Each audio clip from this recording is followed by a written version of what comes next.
National institute of বায়োটেকনোলজিতে আমাদের pioneer জায়গা, এখানে আমরা যাইতে পারি না। বাংলাদেশ এগ্রিকালচার রিসার্চ ইনস্টিটিউট, যেখানে department biotechnology. Bangladesh Rice Research Institute, যেখানে department biotechnology. Bangladesh Livestock Research Institute, Bangladesh Pulse Research Institute, Bangladesh Sugarcane Sugar Crop Research Institute, যেখানকার ডিপার্টমেন্ট রয়েছে বায়োটেকনোলজি। সেখানে একজন বায়োটেকনোলজি দরখাস্ত করতে পারে না।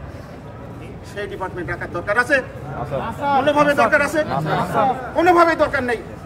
প্রশাসনে এই ডিপার্টমেন্ট, এই স্কুল, এই ল্যাবরেটরি আমি কি করব?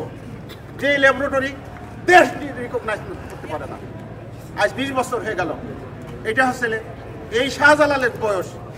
বাংলাদেশের অন্যান্য ইউনিভার্সিটির বায়োটেকনোলজি বা জেনেটিক ইঞ্জিনিয়ারিংয়ের বয়স অনেক, এখনো পর্যন্ত তারা সেইভাবে রিকগনাইজ করতে পারে। আমরা আমাদের ছাত্রদের কোথায় পাঠাই? বিদেশে পাঠাই। তাহলে আমার জন্মটা বিদেশে হয়নি কেন?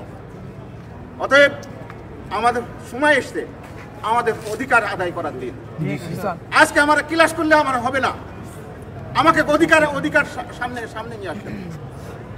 অতএব এই ব্যাপারে আমরা যেন সবাই সচেতন হতে পারি।